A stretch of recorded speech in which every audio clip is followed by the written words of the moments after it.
Bienvenidos a su programa Bitácora Mexicana, este espacio de reflexión, de debate y de libre pensamiento de la televisión pública. Tenemos hoy un tema que se ha vuelto crucial en México, que está en el corazón del debate público, que es el del Estado laico, las relaciones entre la Iglesia y el Estado, el respeto entre ambas instituciones, cuál es el ámbito de lo estatal y cuál es el de las creencias religiosas.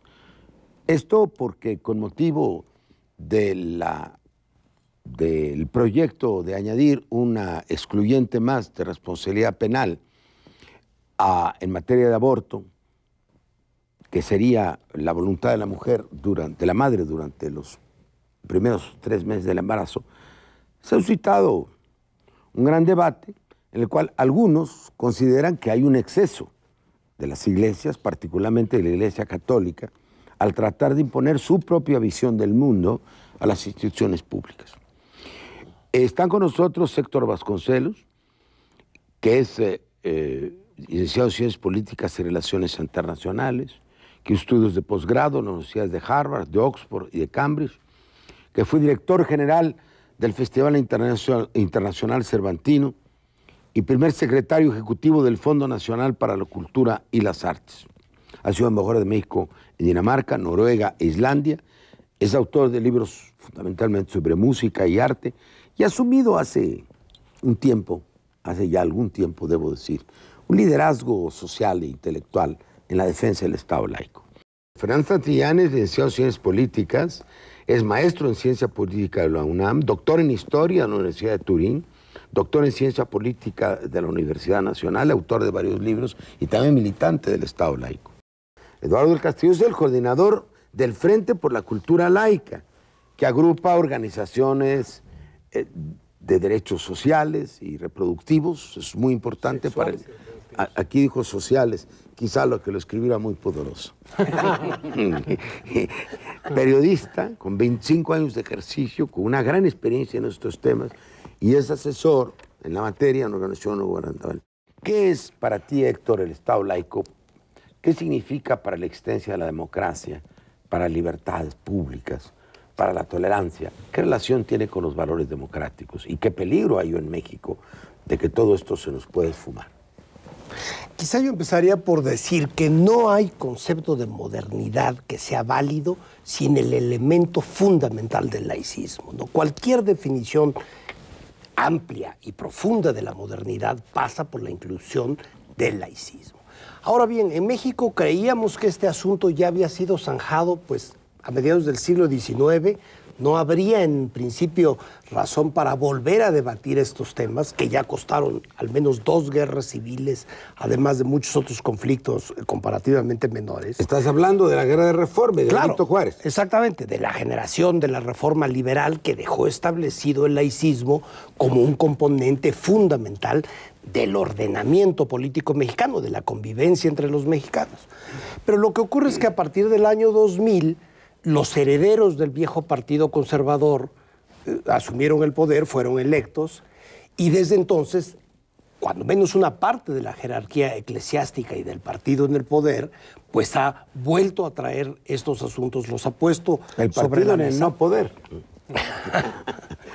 Pero en fin, el caso es que nos han obligado a retomar estos temas que creíamos ya resueltos históricamente. ¿Qué consecuencias tiene la reforma en el artículo 130 de la Constitución, que es el que establece las reglas mínimas de la relación entre la Iglesia y el Estado? No desde la reforma del 90 o 91 se viene este proceso. Qué bueno que lo señales, porque ese fue el momento a partir del cual todo esto se retoma y claro, insisto, los herederos del viejo Partido Conservador ven la posibilidad, la puerta abierta. ¿De hacer un Estado teocrático? Bueno, quizá no pretendan tanto como hacer un Estado teocrático, pero sí de desandar lo andado en algunos aspectos y obtener ciertas ventajas muy concretas. ¿De qué tipo? Para una religión particular, que aunque sea la de la mayoría de los mexicanos, bueno, pues en las democracias, otra de las esencias de las democracias es el respeto por la totalidad de toda la gente que vive en una comunidad, no solamente de las mayorías.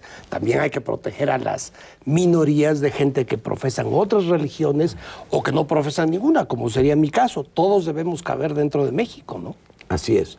Para ti, este tema del Estado laico y las libertades civiles, del Estado laico y la tolerancia, ¿puede haber una verdadera democracia sin Estado laico? ¿Y qué es el laicismo? Hay que explicar a nuestro público. Por la laicidad. El Estado laico es lo opuesto al Estado teocrático. El Estado teocrático es aquel en el cual hay una sola creencia, una religión oficial, y las autoridades eclesiásticas intervienen en asuntos civiles, pero a la vez las instituciones civiles penetran en las instituciones eclesiásticas. Como el Real Patronato, ¿verdad? Como el Real Patronato, o incluso... Que era la facultad que los virreyes tenían, y el rey de España, de participar en el nombramiento de los obispos y altos dignatarios de la Iglesia. Así es, y además, por ejemplo, en alguna época, el ministro de Indias, el que manejaba todo el imperio español fuera más allá de las fronteras españolas, allá en el mar, era obispo. Entonces había funcionarios públicos que eran eclesiásticos y ciertos laicos que podían intervenir en asuntos religiosos. Que no eran religiosos, ¿no? Así es, que eran militares, que eran guerreros y que tomaban el poder en el Vaticano. De ahí nació precisamente la Reforma Protestante por la corrupción en el Vaticano. Primero el pensamiento de Erasmo, que es la verdadera reforma por dentro de la Iglesia, y luego su discípulo Lutero llega al rompimiento. Como dice John Stuart Mill, hubo muchos Luteros antes de Lutero. Exacto. La diferencia es que Lutero sí triunfó política y militarmente. Bueno, en primer lugar, no se los cabicharon. Como no se los cabicharon, claro. ¿Cuántos? ¿La Iglesia favoreció o no, después de lo que se llamó el imperio, el predominio de la tesis de la ciudad de Dios, de San Agustín, donde los órdenes feudal, de la propiedad, de los imperios, de los reinados y de la Iglesia, estamos supeditados al dogma? Así es. ¿Ayudó o estorbó esa relación entre el poder y el dogma, el avance de la ciencia? ¿Por qué mataron a tantos? Galileo. Así es. Giordano Bruno. Pico de la Mirándola. Pico de la Mirándola. Jerónimo de Praga. ¿Qué pasó? Bueno, era la teoría de las dos espadas, ¿no? La lucha entre la autoridad espiritual y la autoridad civil.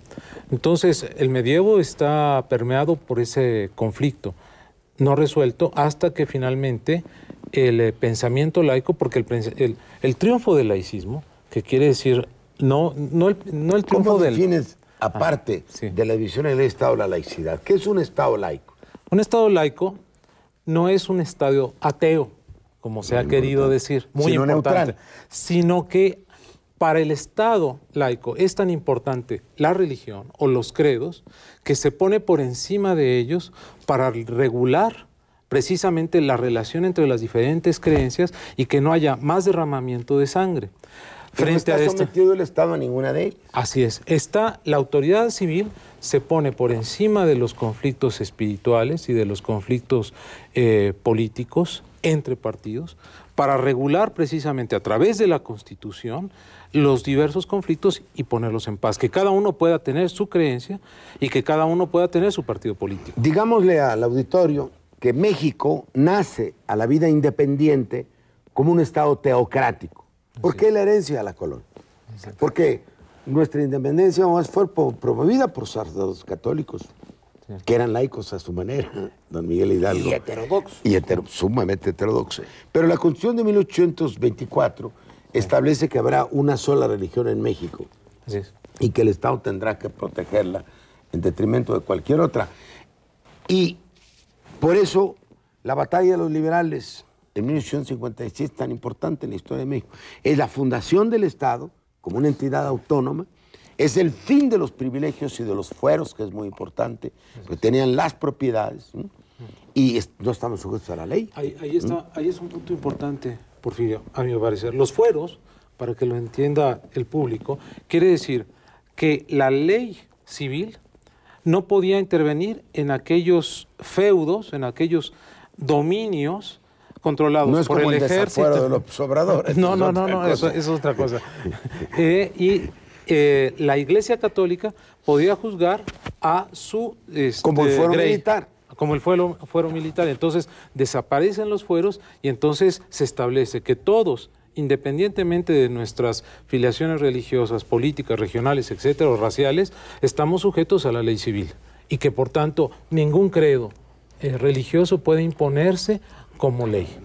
¿Por qué están en peligro estos principios en México? ¿Cómo se gestó esto y qué está pasando? Cuéntanos, porque tú eres periodista y narrador, sí, por consiguiente. Mira, yo quisiera agregar algo también sobre el Estado laico. ¿Cuál es la naturaleza del Estado laico? El Estado laico se trata de una nueva organización de la sociedad. Por un lado las creencias y por un lado la razón, el quehacer de la ciencia. Y aquí lo que tenemos es no solo, como lo decían ustedes, también del poder civil nombraba jerarcas dentro de la Iglesia. Se trata de una emancipación del Estado, de las iglesias Es autónomo y de las iglesias del Estado. Es una emancipación mutua que se debe respetar. Y cuando nosotros estamos hablando en el contexto actual, como le decía Héctor. Vallejo, sí, Héctor, como lo decía Héctor, a partir del 2000 estamos viviendo un escenario inimaginable en este país. Entonces, para ti no es anterior, no es la reforma, para la organización que tú representas, no es la reforma del 130, ahí se conservaron principios, según tú. Bueno, se conservaron. Yo siento que no está ahí realmente el problema. Digamos, nunca dejaron de militar las organizaciones cristeras. Abascal es un elemento que estuvo militando, su familia. ¿Y qué hay estuvo esto militando. de que una Miss Universo mexicana se va a poner un traje vestido de cristero? Cristero es la lucha que hubo entre la Iglesia y el Estado, entre el ala más dura de la Iglesia, que costó mucha sangre a los mexicanos, en la segunda parte de los años 20. No es recordar hechos de sangre bochornosos, no es una manera de sacar la espada, no es algo un poco fundamentalista, porque a los musulmanes se les acusa de fundamentalistas por querer imponerse al Estado laico, por dificultar el avance del Estado laico. ¿Qué nos está generando un fundamentalismo de este lado también? Claro que sí. Claro que sí. A mí me parece mal gusto, me parece una torpeza pretender, parece que ya dio marcha atrás. Es aberrante, marcha atrás. Porque se supone que en un concurso de belleza no habría eso para la gente que le guste estos concursos, porque por otro lado podríamos decir, igual podrían aparecer en ese vestido las muertas de Juárez o los muertos de Acteal, o podrían aparecer los muertos de Oaxaca, etcétera, etcétera. Yo creo que es de mal gusto, no se dirimen los asuntos políticos e ideológicos. En las faldas de las Miss Universo. En las faldas de una Miss Universo. Además puede perder el concurso si te importa eso. Sí, el problema de fondo está en cómo... Y Jean Meyer escribió una serie de entrevistas que él nunca ve esa fase, que nada más ve cuando hay traje de baño. Pero ahí el problema radica en cómo esta militancia, que nunca ha terminado de la derecha, empieza a lograr, digamos, ciertos avances con la omisión. ¿Son avances o pueden perder? ¿Quién va a ganar? La otra parte del Estado laico es la secularidad de la sociedad, que no debemos olvidarla. Por ejemplo, la Iglesia impone no participación, no uso de los anticonceptivos. El 60% de las católicas utilizan los anticonceptivos. La Iglesia Católica dice no al divorcio y las mujeres católicas se divorcian. ¿Qué quiere decir eso? Que una cosa es lo que prescribe la jerarquía, y subrayo la jerarquía de la Iglesia Católica, y otra lo que hace la gente. Es decir, la gente sabe separar. La secularidad es saber separar entre lo que yo tomo de la Iglesia y coincido con ello porque tiene que ver con mi visión espiritual, y otra lo que tiene que ver con mi vida práctica, mi vida civil. Y la laicidad se nutre de la secularidad, y la secularidad se nutre de la laicidad. Digamos que la laicidad es el Estado. Pero la Iglesia o las creencias religiosas dan una normatividad para la vida de las personas, pero no para sus relaciones con el Estado y con la sociedad. Un pecado no puede convertirse automáticamente en delito, ni un delito es automáticamente un pecado. Son esferas distintas. Porfirio, ahí yo quisiera intervenir. La laicidad quiere decir distinción de esferas. Y eso es lo que, como decía Héctor, gana la modernidad. La modernidad separa las autoridades, separa los campos de actuación que antes estaban confundidos. El Estado teocrático es aquel en donde todo se confunde, moral, vida privada, ley, economía, etcétera, porque además el poder eclesiástico estuvo basado en un poder material concreto, en las propiedades, y eso fue lo que Juárez y la gente de su generación diferenciaron, es decir, la desamortización de los bienes, por un lado. Entonces, como bien lo decía Eduardo, entonces hoy tenemos una sociedad secularizada, porque antes había sociedades militares, había sociedades religiosas, había sociedades marítimas, como fueron los fenicios, por decir un caso, pero ahora la sociedad secularizada es una sociedad plural que puede tener distintas opciones de acción moral siempre y cuando respeten la ley civil en la que todos estamos Nos están obligados. llamando a un corte. Habrá que ver en el segundo capítulo cómo el Estado laico hace compatible que hay una religión mayoritaria en la sociedad, Sí. pero que al mismo tiempo se respetan las instituciones del Estado, que es lo que en los mejores momentos ha pasado en México. Y las otras religiones. Para ir al tiempo de los romanos, a Dios lo que es de Dios, y al César lo que es del César. Volvemos en un momento.